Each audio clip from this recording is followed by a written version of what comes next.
Marcus Chen stood at the edge of the training mat, watching the other students practice their combat forms.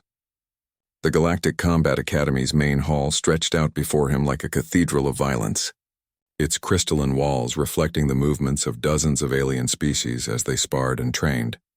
At 17, Marcus was the youngest human ever admitted to the academy. He was also the smallest student in his class by a considerable margin. The Thraxian beside him stood nearly 8 feet tall with 4 arms that could crush steel. The Velkari students moved with liquid grace, their serpentine bodies coiling and striking faster than most eyes could follow. Even the supposedly peaceful Zenthari had natural armor plating that could deflect plasma bolts. Marcus had none of these advantages. He was just a skinny kid from Earth's agricultural colonies, admitted on a scholarship that nobody quite understood. His acceptance letter had arrived 3 months ago, causing a sensation in his small farming community. No human had ever been chosen for the Academy's elite program before. "Look at the little pink thing," hissed Vextar, a Thraxian who had made Marcus's life miserable since orientation week. "How did something so pathetic even get here?" The other students laughed. It wasn't the first time Marcus had heard such comments, and it wouldn't be the last. Every day brought new humiliations, new reminders that he didn't belong here among the galaxy's greatest warriors. Instructor Kolnash entered the training hall, his massive Draknari form cutting an imposing figure. The reptilian warrior had commanded fleets in 3 different wars and bore scars from battles across the galaxy. His yellow eyes swept over the assembled students with obvious disdain. "Today we begin practical combat assessment," Kolnash announced, his voice echoing off the crystalline walls. "Each of you will demonstrate your fighting capability against opponents of increasing difficulty. We start with basic forms, then move to sparring, and finally to full combat scenarios." Marcus felt his stomach tighten. He had trained in various martial arts back on Earth, but those were considered primitive by galactic standards. The Academy taught combat techniques developed over thousands of years by species that had evolved specifically for warfare. "Chen, Marcus," Kolnash called out, consulting his datapad. "You will demonstrate first." A wave of snickers rippled through the class. Marcus walked to the center of the mat, his footsteps seeming unnaturally loud in the sudden quiet. He could feel hundreds of eyes watching him, waiting for him to fail. "Show us your basic combat stance," Kolnash commanded.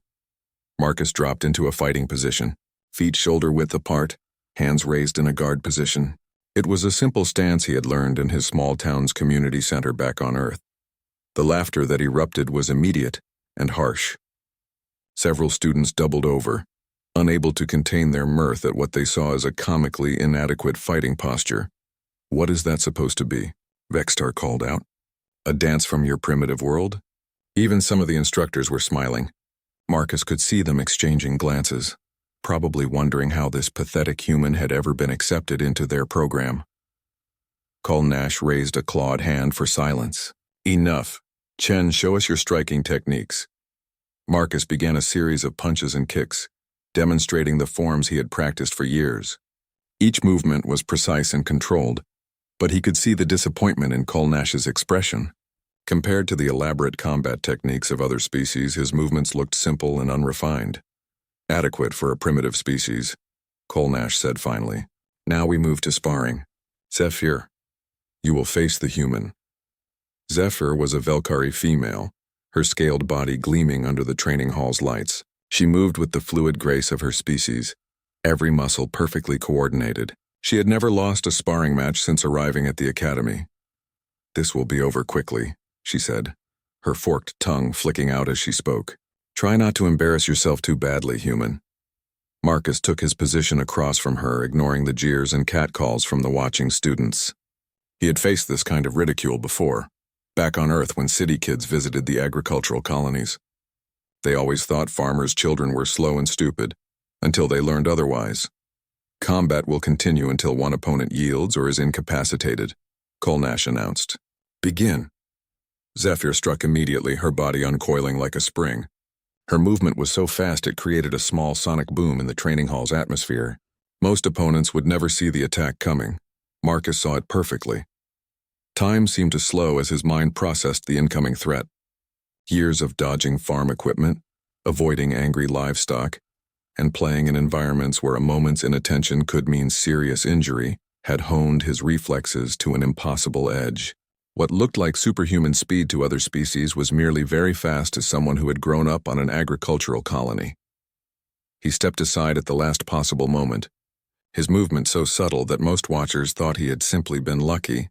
Zephyr's strike passed harmlessly through empty air, her momentum carrying her past where Marcus had been standing. The watching students fell silent. Zephyr recovered quickly, coiling her body for another attack, but there was uncertainty in her golden eyes now. No one had ever avoided her opening strike before. Interesting, Kolnash murmured, leaning forward slightly. Marcus waited, still in his simple fighting stance. He wasn't going to attack first, that wasn't his way. Back home, you only fought when you had to, and then you ended it as quickly as possible. Zephyr launched herself forward again, this time adding a complex series of feints and misdirections that had confused opponents across the galaxy. Her body twisted and flowed like liquid mercury, creating multiple attack vectors simultaneously. Marcus tracked every movement with calm precision. His breathing was steady, his heart rate barely elevated. The complex attack pattern that had dazzled galactic champions looked almost slow to eyes trained on Earth's unforgiving frontier worlds. He moved again, another minimal adjustment that took him just outside Zephyr's reach. This time, as she passed, he extended one hand and gently touched her shoulder. The touch was so light it barely registered, but its message was clear. He could have struck her. He could have hurt her. He had chosen not to. The silence in the training hall was deafening. Zephyr's eyes widened as she realized what had just happened. The human had touched her during her most sophisticated attack sequence, something that should have been impossible for any academy student, let alone a primitive earthling. How did you? She began, her voice barely a whisper. Marcus didn't answer.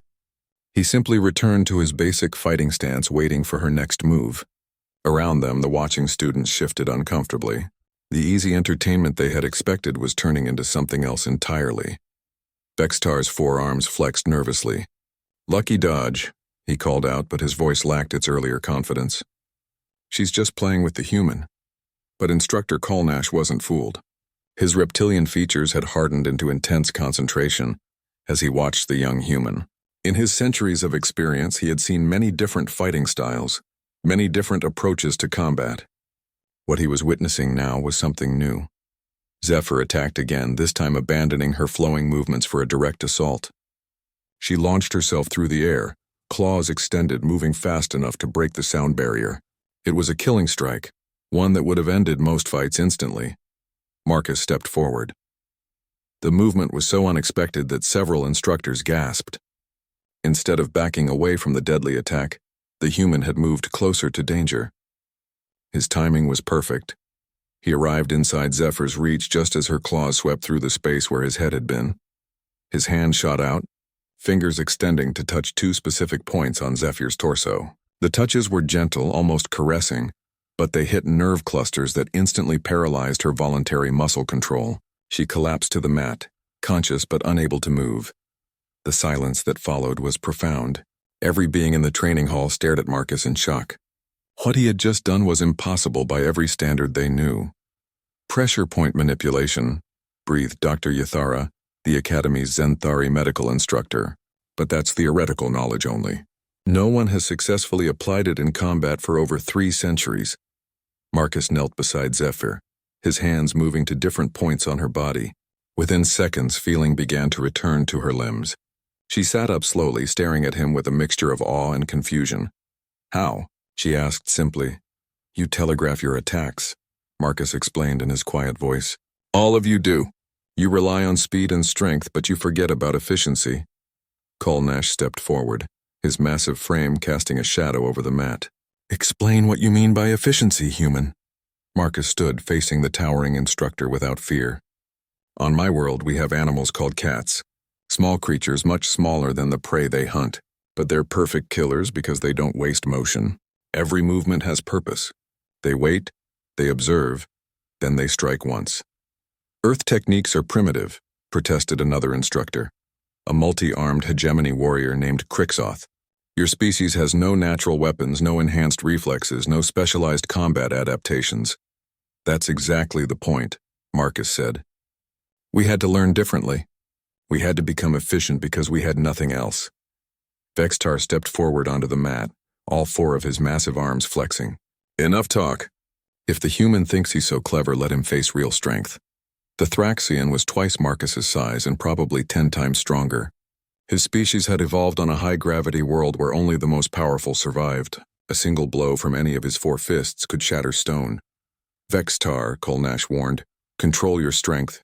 This is a demonstration, not a death match. Of course, instructor, Vextar replied, but his predatory grin suggested otherwise. He had been humiliated by the humans' earlier performance and wanted revenge.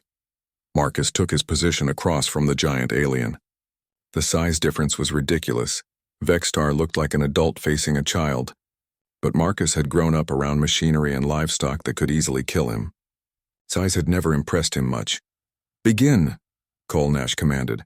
Vextar charged immediately, all 4 arms swinging in a complex pattern designed to overwhelm any defense. The air itself seemed to shatter under the force of his assault. It was raw, devastating power that few beings in the galaxy could match. Marcus slipped between the attacks like water flowing around rocks. Each massive fist passed within inches of his body, but he moved with such precision that he was never in actual danger. He studied Vextar's rhythm, learning the patterns of his assault. The Thraxian grew more frustrated with each miss. His attacks became wider, more aggressive, burning through his stamina as he tried to catch the elusive human. Sweat began to bead on his armored hide. Stand still and fight, Vextar roared, launching a particularly vicious combination. Marcus finally moved to attack. He stepped inside Vextar's guard, ducking under 2 swinging arms and rising up between the other 2. His movement was so smooth it looked like a dance step. His hand touched Vextar's chest just above the heart. It was another gentle contact, barely noticeable among the chaos of the fight. But something changed in the Thraxian's eyes. His massive form swayed, then toppled backward like a felled tree. He hit the mat with a sound like thunder, unconscious before he landed. Marcus stood over the fallen giant, not even breathing hard. Around him, the watching students and instructors stared in absolute silence. Dr. Yathara rushed forward with her medical scanner. After a moment, she looked up with disbelief written across her features. Vagal nerve stimulation, she announced. He triggered an autonomic response that caused immediate unconsciousness. But the precision required... She trailed off, shaking her head. Impossible, whispered Crixoth. No academy student has that level of anatomical knowledge. Marcus looked around the silent hall, meeting the eyes of students who had mocked him just minutes before. I grew up on a farm, he said simply. You learn about anatomy when you deliver calves and treat sick animals. All living things are basically the same inside. Instructor Kolnash approached slowly, his expression unreadable. Human, he said formally. What is your background in martial arts? I learned some basic self-defense in my town, Marcus replied. Nothing special. Nothing special, Kolnash repeated slowly. You just defeated 2 of our top students using techniques that our best instructors barely understand, and you call it nothing special. Marcus shrugged. Where I come from, fighting is the last resort. When you have to do it, you end it quick and clean. No point in showing off or making it last longer than necessary. The watching students began to murmur among themselves. Some still looked skeptical, but others were reassessing everything they thought they knew about the quiet human in their midst. Word of Marcus's performance in combat class spread through the academy like wildfire. By the next morning, every student and instructor knew about the human who had defeated 2 elite fighters using nothing but gentle touches and perfect timing. Marcus found himself the center of uncomfortable attention as he made his way to advanced tactical theory. Students who had ignored him before now stared openly. Some whispered to their companions, pointing at him as he passed. Others simply watched in silence, trying to reconcile the unassuming teenager with the fighter they had heard about. There he is, someone said as Marcus entered the classroom. The human who fought Vextar, Professor Veltar, an elderly Draknari scholar, looked up from her lecture notes. Ah, Mr. Chen, I hear you provided quite a demonstration yesterday. Marcus took his usual seat in the back of the classroom, hoping to avoid further attention. But Professor Veltar had other ideas. Since you're here, perhaps you could share your thoughts on yesterday's combat exercises, she said. The other students could benefit from your perspective. Every head in the room turned toward Marcus. He could feel their eyes boring into him, some curious, others still skeptical. A few looked angry, as if his success was somehow a personal insult to their species' warrior traditions. "I don't know what you want me to say," Marcus replied quietly. "It was just sparring practice." "Just sparring practice," repeated Zach Kui, a hegemony student whose species prided itself on military excellence. "You defeated 2 opponents without throwing a single proper strike, and you call it just practice." "That's because I didn't need to hit them," Marcus explained. "Violence should be the last option, not the first." This statement caused an uproar. Several students started talking at once, their voices rising in disbelief and anger. "Violence is the foundation of all conflict resolution," declared Morgeth, a Klingari, whose people had built their entire civilization around the concept of honorable combat. "Without the willingness to fight, you cannot defend what matters. Fighting is pointless if you're just showing off," Marcus countered. "Where I come from, we fight to protect things we care about. When that happens, you don't waste time on honor or glory. You just stop the threat as quickly as possible." Professor Veltar raised a hand for silence. "Interesting perspective, Mr. Chen. But surely you understand that combat is about more than mere efficiency. It's about proving one's worth, demonstrating courage, earning respect through strength." "Respect earned through fear isn't real respect," Marcus said. "It's just people being afraid to disagree with you." The classroom fell silent. What Marcus had said challenged fundamental beliefs that most galactic cultures held sacred. The idea that might did not make right was alien to species that had evolved through constant warfare. "Easy words from someone who's never faced real combat?" sneered Thixera, a Velkari whose family had served in the Galactic Defense Force for generations. "Talk to me about efficiency when you've been in actual battle." Marcus met her gaze calmly. "How do you know I haven't?" The question hung in the air. Thixara's expression faltered slightly, uncertainty creeping into her golden eyes. "You're 17, she said finally. "You grew up on an agricultural world. What possible combat experience could you have? Have you ever fought for your life against a 2-ton animal with claws and fangs?" Marcus asked. "Have you ever had to disable a charging bull without hurting it because it's worth more than your family's entire yearly income? Have you ever tracked dangerous predators through rough terrain to protect livestock that can't protect themselves?" The questions made several students shift uncomfortably. Most of them came from advanced technological societies where such primitive dangers had been eliminated centuries ago. "That's not real combat," Morgeth protested. "That's just survival." "What's the difference?" Marcus asked. Before anyone could answer, the classroom door slid open. Instructor Kolnash entered, his massive frame filling the doorway. Behind him walked a figure that made every student in the room straighten in their seats. Grandmaster Kethron was a legend. The ancient Zenthari warrior had trained champions across the galaxy for over 4 centuries. His combat techniques were studied in military academies throughout known space. Students dreamed of earning even a few minutes of his attention. "Grandmaster," Professor Veltar said, standing respectfully, "what brings you to our classroom?" Kethran's compound eyes swept over the assembled students before settling on Marcus. "I've come to meet the young human who has caused such discussion among the faculty." Marcus stood uncertain of the proper protocol. Grandmaster Kethran approached slowly, his insectoid features unreadable. "Instructor Kolnash tells me you demonstrated unusual techniques yesterday," Kethran said, his voice carrying the authority of centuries. "He says you defeated experienced fighters using methods that our instructors don't recognize." "I just used what I learned back home," Marcus replied honestly. "And what exactly did you learn back home?" Marcus thought for a moment. "That every living thing has weaknesses. That size and strength don't matter if you know where to apply pressure. That the best fight is the one that ends before anyone gets hurt." Kethran's mandibles clicked together in what might have been amusement. Interesting philosophy for a student at a combat academy. "I didn't ask to come here," Marcus said. "The invitation just showed up one day. I figured it was some kind of mistake, but my parents thought it would be a good opportunity." "And do you think it was a mistake?" Marcus looked around the classroom at the faces watching him. Some showed curiosity, others hostility, a few displayed grudging respect. "I'm starting to think maybe it wasn't," he said slowly. "Maybe there's something I'm supposed to learn here. Or maybe something I'm supposed to teach." Grandmaster Kethran's compound eyes gleamed. Would you be willing to demonstrate your techniques for my advanced students? They are considerably more skilled than your classmates. A collective intake of breath swept through the classroom.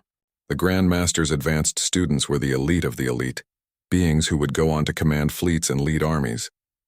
Many were already graduates who had returned for additional training. If you think it would be helpful, Marcus said with a shrug. Catherine's mandibles clicked again. Oh, I think it will be very helpful indeed. For all of us.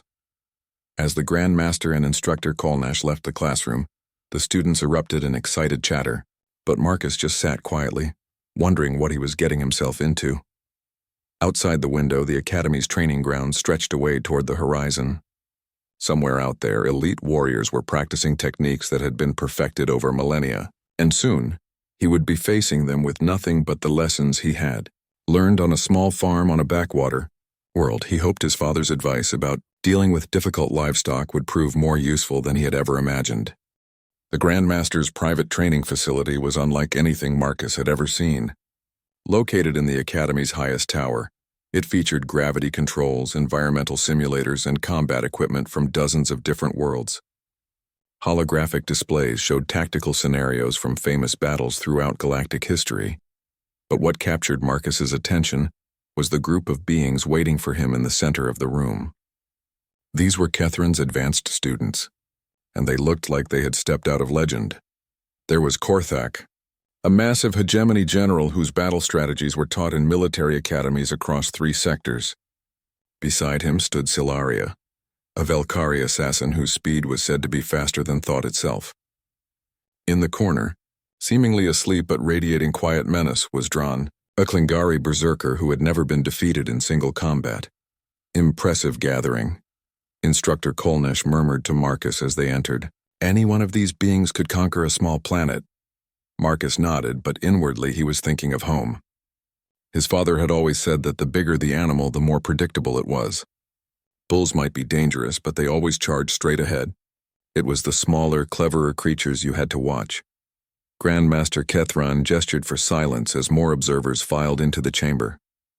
Word had spread through the academy, and instructors from every department had come to witness the demonstration. Even the academy's director, the ancient and mysterious being known only as the Overseer, watched from a private viewing gallery. Today we will explore different approaches to combat, Kethran announced. Mr. Chen will demonstrate his techniques against opponents of increasing skill level. Let us begin with a simple challenge. He turned to a young Thraxian in the front row, one of the newer advanced students. Kextar, you will spar with the human. Kextar was smaller than Vextar, but still massive compared to Marcus. His forearms moved in practice patterns as he warmed up, each limb capable of crushing steel. Unlike the student Marcus had faced before, this one's movements showed years of professional training. Remember, Kethran said as the 2 fighters took their positions, this is educational. We wish to understand, not to destroy. Marcus fell into his simple stance, ignoring the murmurs from the watching crowd. Kextar studied him carefully, clearly having learned from Vextar's defeat. His approach would be more measured, more tactical. The fight began with a careful dance. Kextar probed Marcus's defenses with quick jabs and feints, looking for openings. Marcus simply waited, moving just enough to avoid contact while observing his opponent's patterns. He's analyzing, Professor Yathara whispered to her colleague. Look at his eye movements. He's cataloging every tell, every habit. After 2 minutes of careful sparring, Kextar committed to a real attack. His forearms launched a coordinated assault designed to cover every possible escape route. It was a technique that had defeated opponents across the galaxy. Marcus stepped forward and to the side, a movement so perfectly timed that he seemed to phase through the attack. His hand touched Kextar's elbow as he passed, a contact so brief it looked accidental. Kextar's right arms went limp instantly, nerve pathways temporarily disrupted. Off balance with half his weapons disabled, he stumbled. Marcus was already moving, his second touch hitting a pressure point that sent Kextar to his knees. Yield, Kextar gasped. Recognizing defeat, textbook execution, Grandmaster Kethran observed. General Korthak, perhaps you would like to try. Korthak stepped forward with the confident swagger of a being who had led armies. His species was known for their tactical brilliance, and he had spent centuries studying the art of war. Unlike the younger students, he wouldn't rely purely on physical superiority. "I've been watching your patterns, human," he said as they faced each other. "Interesting techniques, but limited. You rely on your opponent attacking first. What happens when they don't?" It was a good question. Korthak began moving around Marcus in a careful circle, just outside of striking range. He feinted occasionally, but never committed to an actual attack. His strategy was clear. Wait for Marcus to make the first move, then capitalize on any opening. Marcus turned slowly, keeping his opponent in sight. But he made no aggressive movements. The standoff continued for several minutes, neither fighter willing to commit first. "Boring," someone in the crowd muttered. But the more experienced observers understood what they were seeing. This was a battle of patience and discipline, two masters waiting for the perfect moment to strike. Finally, Korthak's tactical mind identified what he thought was an opportunity. Marcus had turned slightly to track his movement, creating a tiny window where one side was less defended. The general struck with military precision, his attack perfectly calculated. Marcus wasn't where the attack landed. Somehow, impossibly, he had moved at the exact instant Korthak committed to his strike. The general's momentum carried him past where Marcus had been standing, and the human's hand touched his neck as he passed. Korthak froze mid-motion, paralyzed by pressure point manipulation. A second touch restored his movement, but the message was clear. The fight was over. "How?" the general demanded. "I watched you the entire time. There was no tell, no preparation for movement. You were watching for signs of attack," Marcus explained. "But I wasn't planning to attack. I was planning to not be there when you did." Silaria, the Velkari assassin, laughed softly. "Clever. Most fighters think about what they're going to do to their opponent. You think about what your opponent is going to do to empty space." She glided forward with liquid grace. "But let's see how you handle someone who doesn't broadcast their intentions." The assassin was different from the others. Her movements gave no tells, no advance warning of what she might do. She had been trained to kill without warning, to strike from shadows without revealing her presence until it was too late. She attacked without any visible preparation, her body uncoiling like a striking snake. Her speed was incredible, faster than anything Marcus had faced before. But speed without direction was just motion. Marcus could see the mathematics of her attack, the angle of approach, the trajectory of her strike, the physics that governed her movement. He didn't need to see her preparation because he could calculate where she had to be to make the attack work. He moved a split second before she did, his body shifting to a position where her strike would miss by millimeters. As she passed, his hand found the nerve cluster at the base of her skull. Silaria collapsed instantly, then slowly pushed herself up, shaking her head in amazement. "Impossible," she whispered. "I never telegraphed that attack. How did you know?" "I didn't know what you were going to do," Marcus replied. "I just knew what you could do from where you were standing. There were only 3 possible attacks from that position. I moved to where none of them could reach me." Grandmaster Kethran's compound eyes were bright with interest. "You fight like a chess master," he observed, not reacting to what is but anticipating what must be. The room fell silent as everyone contemplated the implications. They had just witnessed something unprecedented, a fighting style that turned combat into applied physics and mathematics. In the viewing gallery, the overseer leaned forward slightly, ancient eyes studying the human teenager with newfound interest. The silence in the training chamber was heavy with tension and disbelief. 3 of the galaxy's most elite warriors had been defeated by a human teenager, using techniques that seemed to defy everything they knew about combat. Grandmaster. Kethran's mandibles clicked thoughtfully as he studied Marcus.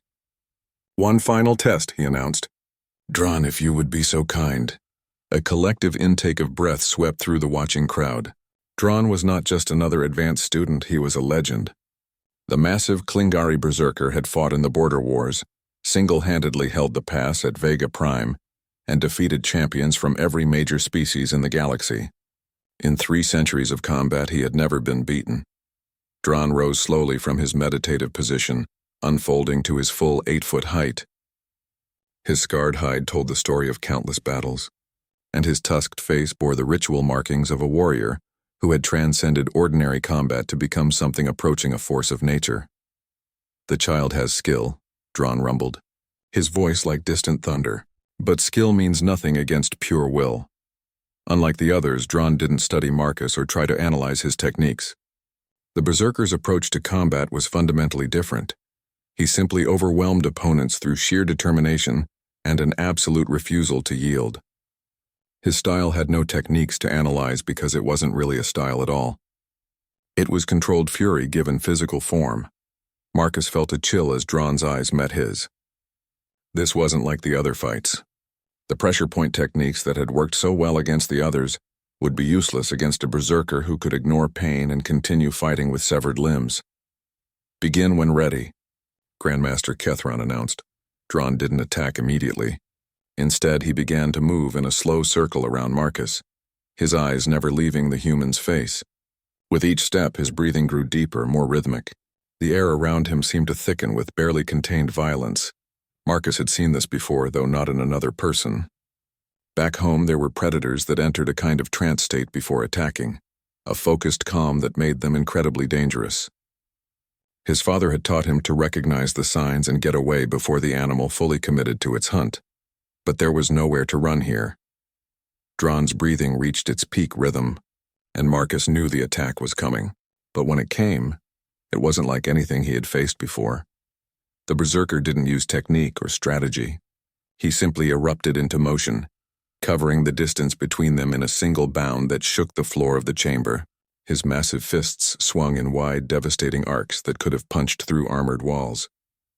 Marcus tried his usual defensive movement, but discovered that position didn't matter against an opponent who was attacking everything at once. Dron's assault filled the entire space around them, leaving no safe zones to exploit. A glancing blow caught Marcus's shoulder, spinning him sideways. The impact felt like being hit by a flying vehicle. Pain shot down his arm, and he realized that one more solid hit would end the fight. The watching crowd leaned forward, expecting to see the human finally defeated. But Marcus was thinking of something his grandfather had told him years ago.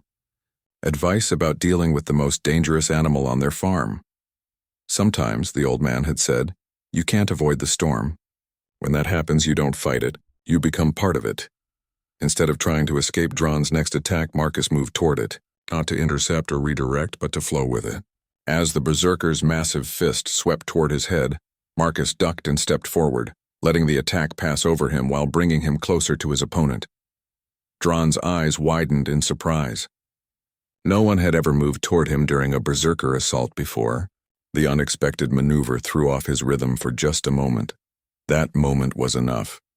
Marcus's hands found 2 points on Dron's torso, but instead of the gentle pressure he had used before, he applied sharp, focused strikes, not to nerve clusters this time. Those wouldn't work on a berserker, but to very specific locations where even the most conditioned warrior was vulnerable. The first strike hit the solar plexus with surgical precision, disrupting Dron's breathing pattern. The second found the exact center of his diaphragm, causing an involuntary spasm that sent him staggering backward. For the first time in 3 centuries, Dron was off balance. Marcus pressed his advantage. Not with more strikes, but with positioning. As Dron fought to regain his breathing rhythm, Marcus moved to stay in his blind spot, always just outside the berserker's peripheral vision. "Stand still and fight," Dron roared, swinging wildly as he tried to locate his elusive opponent. But Marcus had learned this lesson from farm cats stalking much larger prey. You didn't defeat something stronger than you through direct confrontation. You exhausted it, frustrated it, made it waste energy on empty swings until it defeated itself. Dron's massive frame was built for devastating attacks, not for the kind of sustained effort required to fight an opponent he couldn't catch. His breathing became labored as he swung at empty air, his movements growing wilder and less controlled with each miss. Marcus stayed patient, circling just outside Dron's reach, occasionally darting in to deliver precise strikes to pressure points that would further disrupt the berserker's coordination. Not enough to disable him. That was impossible. But enough to make him work harder for each attack. The watching crowd began to understand what they were seeing. This wasn't a fight in any traditional sense. It was a demonstration of efficiency versus power, and efficiency was winning. Dron's attacks became increasingly desperate. The berserker trance that made him so formidable was breaking down as frustration overwhelmed his battle calm. He was fighting Marcus's shadow, striking at ghosts, exhausting himself against an opponent who seemed to exist just beyond his reach. Finally, inevitably, the massive warrior overextended himself. A particularly wild swing left him off balance for just a moment, and Marcus was there, not to strike, but simply to push. A gentle application of force at exactly the right angle and time, using Dron's own momentum against him. The berserker toppled like a felled tree, crashing to the mat with a sound that echoed through the chamber. He lay there breathing heavily, not unconscious but thoroughly defeated, staring up at the ceiling in amazement. "I yield," Dron said quietly, and the words seemed to surprise him as much as anyone else. Marcus offered his hand to help the giant warrior up. Dron stared at it for a moment, then accepted the assistance, allowing the human teenager to pull him to his feet. "How?" Dron asked, his voice filled with genuine curiosity rather than anger. "I have fought champions from every world in the galaxy. How did a child from a farming planet defeat me?" Marcus thought for a moment before answering. "Where I come from, we have a saying. The harder you push against the wind, the more it pushes back. Sometimes the best way to win is to not fight at all." Grand Master Kethrin approached slowly, his compound eyes bright with something that might have been awe. "In 4 centuries of training warriors," he said, "I have never seen anything like what you just demonstrated." "It's not really that special," Marcus replied, but he could see that no one believed him. The overseer's voice cut through the chamber's silence, speaking for the first time since the demonstration began. "Mr. Chen," the ancient being said, its words carrying the weight of eons, "would you be willing to accept a new position at this academy?" "Sir, I would like you to become an instructor. We have much to learn from your unique perspective on combat." Marcus looked around the chamber at the faces watching him. Students and instructors alike stared with expressions ranging from disbelief to respect to something approaching fear. These were beings who had built their entire worldview around strength and aggression, and a 17-year-old farm boy had just challenged everything they thought they knew. "I'm not sure I'm qualified to teach anyone," Marcus said honestly. "On the contrary," Grandmaster Kethron replied, his mandibles clicking with what Marcus was learning to recognize as amusement. "I suspect you may be the most qualified instructor we have ever had." As the crowd began to disperse, buzzing with excited conversation about what they had witnessed, Marcus remained in the center of the mat. He thought about his quiet farming community back on Earth, about the simple lessons his father and grandfather had taught him while working with animals and machinery. He had come to the academy expecting to learn about galactic combat techniques. Instead, he had discovered that the most advanced civilizations in the galaxy had overlooked the most basic principles of conflict resolution. Maybe it was time for the galaxy to learn something new. Maybe it was time for efficiency to teach power a few lessons about the real nature of strength. 3 months later, Marcus stood before his first official class as an instructor at the Galactic Combat Academy. The training hall was packed beyond capacity, with students from every species in the galaxy requesting admission to his alternative combat theory course. The academy had initially offered him a position as an assistant instructor, thinking he could help supplement traditional training methods. But word of his unique approach had spread throughout galactic military circles, and suddenly everyone wanted to understand how a human teenager had revolutionized combat theory. "Today we're going to talk about the difference between fighting and winning," Marcus began, looking out at the sea of faces before him.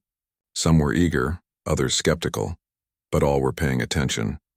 In the front row sat his former classmates, including Vextar and Zephyr. The Thraxian's attitude toward Marcus had changed completely after their sparring match. He now hung on every word of Marcus's lectures, taking detailed notes and asking thoughtful questions about human combat philosophy. "Most of you come from cultures that see combat as a test of strength, courage, or honor," Marcus continued. "These are fine values, but they're not very efficient if your goal is simply to stop a threat." Silaria, who had become one of his most dedicated students, raised her hand. "But surely there must be value in honorable combat. Without rules and traditions, fighting becomes mere brutality." "I agree," Marcus replied. "Honor and rules are important for civilization. But there's a difference between sporting combat and survival situations. When you're truly fighting for your life or to protect someone else, efficiency becomes more important than style." He gestured to the training mat where several academy drones waited. These mechanical opponents could simulate the fighting styles of any known species and were programmed to be formidable challenges. "Let me show you what I mean," Marcus said. "Who wants to demonstrate traditional combat against one of these drones?" Morgeth, the Klingari student, volunteered immediately. He strode onto the mat with confidence, drawing the ceremonial blade his people used for formal duels. The drone activated, taking the form of a hegemony warrior. For the next 5 minutes, Morgeth engaged in an impressive display of traditional Klingari combat techniques. His blade work was flawless, his footwork precise, his battle cries appropriately fierce. Eventually, he defeated the drone through superior skill and determination. "Excellent demonstration," Marcus said as Morgeth returned to his place, breathing hard but victorious. "How long did that take?" 4 minutes and 37 seconds, replied the Academy's timing system. "And how much energy did you expend?" Medical scanners indicated that Morgeth had used nearly 60% of his available stamina during the fight. "Now watch this," Marcus said. Walking onto the mat, he activated another drone, this one programmed to be even more challenging than the first. As it took shape and began its attack routine, Marcus simply stood in his basic fighting stance. The drone launched a complex assault pattern designed to overwhelm most opponents. Marcus stepped aside at the last moment, his movement so minimal it was barely visible. As the drone passed, he reached out and touched a specific point on its torso. The machine immediately shut down, its combat programming disabled by the precise application of pressure to a critical sensor node. 13 seconds, announced the timing system. And energy expenditure was negligible, added the medical scanner. The class sat in stunned silence. Even after months of Marcus's instruction, some still found it difficult to accept that combat could be this efficient. "The difference," Marcus explained, "is that Morgeth was fighting the drone. I was simply turning it off." Grandmaster Kethran, who attended all of Marcus's classes, clicked his mandibles approvingly. "The student has become the teacher," he observed. "But I suspect there are still lessons to be learned." As if summoned by his words, an alert chime sounded throughout the academy. Emergency lights activated, bathing the training hall in red illumination. "All students and instructors report to defensive positions," announced the Academy's AI system. "Unknown vessels approaching at attack speed." "This is not a drill." The students immediately began moving toward their assigned emergency stations, their training taking over. But Marcus noticed something that the others missed. Grandmaster Kethran wasn't moving. Neither were several of the other senior instructors. "This is a test, isn't it?" Marcus asked quietly. Kethran's compound eyes gleamed with what might have been pride. "Very good. Yes, this is a final examination of sorts. The board of directors wants to see how you handle a real crisis situation." Around them, students were implementing the Academy's standard defensive protocols. Weapons were being distributed, combat formations were taking shape, and strategic positions were being fortified.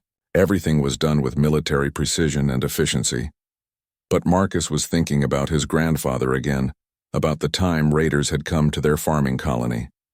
The local militia had wanted to make a stand, to fight honorably against the attackers. His grandfather had suggested a different approach. "What if we don't fight them at all?" Marcus asked. The question brought all activity in the training hall to a halt. Students and instructors stared at him in disbelief. "The Academy is under attack," protested Kekstar. "We have to defend it." "Do we?" Marcus replied. "What do raiders want? They want valuable resources with minimal risk. What if we remove the risk entirely?" "You're suggesting surrender?" Morgeth's voice carried a tone of outrage that spoke for most of the class. "I'm suggesting efficiency," Marcus corrected. "Fighting is what they expect. It's what they're prepared for. What if we do something they're not prepared for?" Through the Academy's communication system, he requested contact with the approaching vessels. When the pirate captain's scarred face appeared on the main screen, Marcus stepped forward. "I'm Instructor Chen of the Galactic Combat Academy," he said calmly. "What do you want?" The captain looked surprised to be speaking with someone so young and apparently defenseless. "We want your weapons, your technology, and your data archives. Surrender now and no one gets hurt." "That seems reasonable," Marcus replied, causing gasps of shock from the watching students. "But I have a counter-proposal." "You're not exactly in a position to negotiate, boy," the captain sneered. "Actually, I think I am," Marcus said with a slight smile. "You see, you're operating under some false assumptions. First, you assume we're afraid of you. Second, you assume we're going to fight you. Third, you assume you understand what you're dealing with. Something in Marcus's tone made the pirate captain's expression change. What are you talking about? This is the Galactic Combat Academy, Marcus explained patiently. Do you know what we teach here? For the first time, uncertainty crept into the captain's eyes.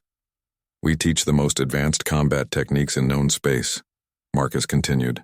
Our students go on to command fleets and lead armies. Our instructors are legends, and right now you're threatening us. The silence that followed was profound. Around the training hall, students began to understand what Marcus was doing. He wasn't surrendering or preparing to fight. He was making the raiders question whether attacking the academy was such a good idea after all. You could try to take what you want by force, Marcus said reasonably, but ask yourself, what happens to pirates who attack a facility full of the galaxy's most elite warriors? Do you think we got our reputation by losing fights? The pirate captain's face had gone pale. You're bluffing. Am I? Marcus asked. Tell me, how many of your crew members are expendable? Because I guarantee that's how many you'll lose if you attack us. A long pause.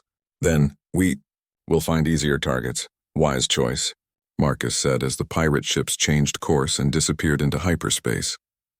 The training hall erupted in amazed chatter as the emergency lights shut off and normal illumination returned. Students and instructors alike stared at Marcus with newfound respect. You defeated them without throwing a single punch, Dron said, wonder in his voice. They had superior numbers and firepower, but you made them defeat themselves. Efficiency, Marcus replied with a shrug. Why fight when you can win without fighting? Grandmaster Kethron approached, his ancient features showing something approaching awe. In all my centuries, I have never seen anything like what you just accomplished. From the viewing gallery, the overseer's voice rang out with unmistakable approval. Mr. Chen, I believe we have much to learn from your world's approach to conflict resolution. Would you be willing to establish a permanent program here? Marcus looked around at the faces watching him. Students who had once mocked him, instructors who had doubted him, warriors who had tried to defeat him. All of them now looked at him with genuine respect and curiosity. I think that sounds like a good idea, he said finally. But we're going to do things differently. We're not going to teach people how to fight better. We're going to teach them how to not fight at all. As the academy returned to normal operations, Marcus reflected on how much had changed since his arrival. He had come here as an awkward farm boy who didn't understand galactic combat traditions. He was leaving as something unprecedented, a warrior who won by choosing not to be a warrior at all. Maybe, he thought, that was the most human thing of all.